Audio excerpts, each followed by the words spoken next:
in 1948. And they were having quite a round of UFO sightings at that time. And at the time, I was back in North Carolina flying in reserve, and we had P-47s there. Changed the designation now to F-47s, fighter. The old jug, as we used to call it. And we were going out to do some flying one Saturday morning.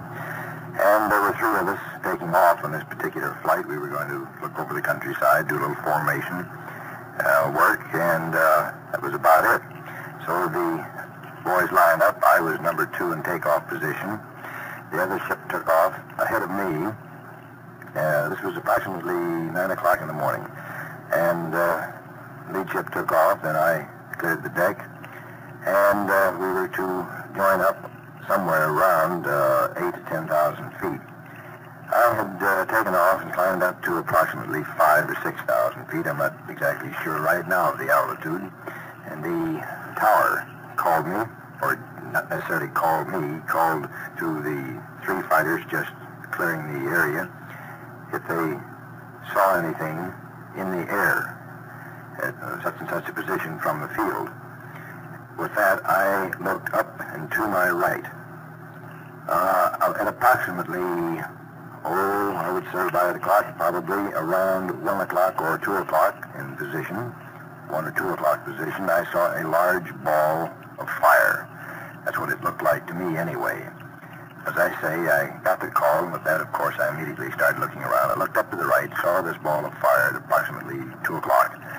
And with that, I shoved the throttle to the firewall and pulled up in its direction. I wasn't sure at the moment. I sort of blinked my eyes. I turned my head for a second, thinking possibly it was the sun reflecting off of the canopy of the aircraft.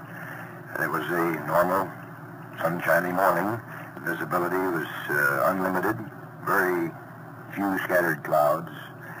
Imagine the ceiling at that time was probably somewhere around 20,000, 25,000 feet. I say ceiling. Any clouds that were in the area were approximately that altitude. And I pulled up and to my right, climbing up in the direction. As I pulled up on the nose of the aircraft, this object or ball of fire, as it appeared to me, it moved across in front of me, not necessarily at any rapid rate of speed, nor was it slow, but it moved, to my eyesight anyway, moved across in front of me. I then sort of over on the left wing, still climbing, and pulled up toward it, and with that, as I made my turn to the left and still climbing, I was then approximately, I would say, at about 15,000 feet. Exactly sure of the altitude right now. I know when I sighted it, I believe I was around 6,000 or 7,000 feet, and I had climbed almost that much more, another 7,000 or 8,000 feet, as I started making my turn to the left. With that, the object, in a very rapid rate of speed, pulled directly up, straight up, and disappeared from view. I mean, it just, it didn't abruptly fade from view, it just disappeared. I mean, gradually, just shoom, out of when something in your line of vision just goes out of sight. By that time, as I pulled up then, I know that my last altitude check was around, I believe, 16,000, 17,000 feet, something were in there. And of course, I didn't have any oxygen. I immediately over on a wing and down again. I called the tower. I had made no contact with the tower whatsoever until this point. I called the tower to tell them that I had seen this object. They themselves said that the man in the tower spotted the object and called the aircraft in the area to see whether anyone was having any trouble or just what they might have seen.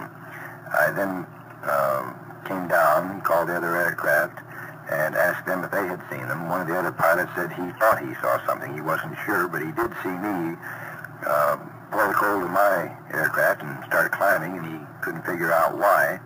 We were supposed to meet in a certain area, and I was going in the opposite direction. I told them what I had seen just briefly. I said I spotted something, and with that, the tower operator cut in and wanted to come down and make a report. So I immediately landed and went into operations and filed my report. I imagine it was some 2 or 3 weeks later, so the people from Washington Washington. I guess they were from Washington, wherever they came from, came down to talk to me. As far as any more elaboration on this particular UFO sighting, and I would have to say that it is UFO. It certainly was unidentified. And I'll say this, that I did not see any shape whatsoever to this object. I mean, I've heard reports. I had heard reports prior to this one. I've heard them since, where they said that the people seeing them had actually seen a definite shape to the object, with possibly a blurred outline of light to it. But in my sighting, there was absolutely no shape to it whatsoever other than just a ball. I would have to say it was round, a round ball of fire, not necessarily any brighter in the center than it was on the outer edge. It did fade off on the outer edge. The outer edge was not clearly defined. It was hazy as fire, as you know when you see fire burning. It's not a clearly outlined flame. It's jagged edges or fuzzy edges, and that's what there was to this. There was absolutely no definite outline to it whatsoever, and as far as moving, when it moved in the same shape. It did not leave a tail behind it, nor did it change in shape or size or color in any manner, shape, or form. And I was fairly sure, in my own estimation, that possibly was the sun reflecting off of the canopy. I don't know. I've had in various maneuvers in an aircraft with a plexiglass canopy on it, I've had the sun glare off of it, and I always wear sunglasses when I fly, except of course in real cloudy, rainy weather where you naturally wouldn't need it. But on bright sunshiny days, I always wear sunglasses, and even at that, I have made turns where the sun, we say, is behind me, and I would make a turn which would cause the sun to reflect off of the canopy of the aircraft, and I've had it reflect in a streak or just a flash or ball of the sun. My sunglasses would be diffusing the bright, direct portion of the sunlight, and I've used Polaroid glasses, but I don't know.